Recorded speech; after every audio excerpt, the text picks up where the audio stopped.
मेरी ज़िंदगी का सबसे खौफनाक हादसा। नमस्कार दोस्तों, आप सभी का पैंथर हॉरर जोन में स्वागत है। चलते हैं एक और भयानक हादसे की ओर।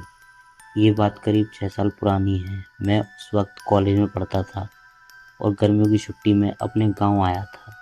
हमारा गांव मध्य प्रदेश के सुदूर इलाके में था, जहां आज भी रात का अंधेरा लोगों की रूह कँपा देता है और जंगल की वो आवाज़ें दिल दहला देती हैं।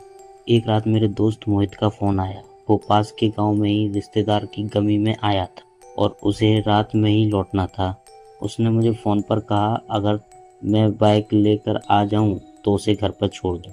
मैंने हामी भर ली। मैं रात के करीब 11 बजे अपनी पुरानी बाइक लेकर निकल पड़ा। रास्ता सुनसान था और चांद की हल्की रोशनी जमीन को और भी डरावना बना रही थी। मैं जैसे जैसे उस गांव की तरफ बढ़ रहा था, मेरे रोंगटे और खड़े हो रहे थे। रास्ते में एक पुराना पीपल का पेड़ मिलता है, जिसके बारे में कहा जाता है वो पेड़ आत्माओं का बसेरा है। जैसे ही मैं उस पेड़ के पास पहुंचा, मेरी बाइक अचानक बंद हो गई। मैंने कई बार किक मारी पर बाइक स्टार्ट नहीं हुई। तभी मेरी नज़र सामने पड़ी और मैंने देखा वहाँ एक औरत सफ़ेद साड़ी में उसी पेड़ के नीचे खड़ी थी। उसका चेहरा साफ नहीं दिख रहा था, लेकिन उसके बाल खुले थे और वो मुझे घूर रही। मेरे शरीर में मानो जान ही नहीं बची थी। मैं चुपचाप बाइक खींचते हुए थोड़ा आगे बढ़ा। तभी औरत जोर से चिल्लाई, मत जा, रुक जा। मेरी चीख निकल गई। बाइक छोड़कर वहां से जैसे ही भागने को हुआ, मुझे पता ही नहीं क्या हो गया। मैं बेहोश होकर नीचे गिर पड़ा और वही औरत मेरे पास आई और मेरे पैर पकड़कर मुझे घसीटते हुए जाने कहाँ ले जा रही थी। मेरा पूरा शरीर बेजान हो गया था। मेरे हाथ पैर बस में ही नहीं थे, बस मेरी आंखें खुली। तभी मुझे मोहित की आवाज़ सुनाई दी। वो फ़ोन पर बात कर रहा था। मैंने चिल्लाने की बहुत कोशिश करी, पर मेरी आवाज़ निकल ही नहीं रही थी।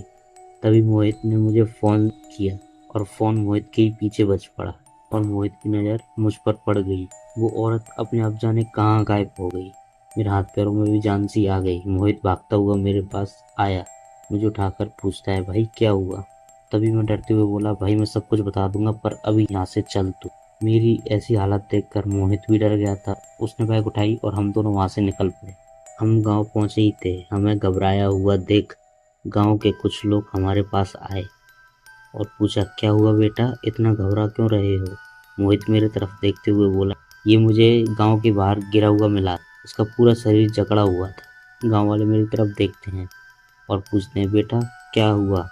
फिर मैंने उनको पूरी बात बताई।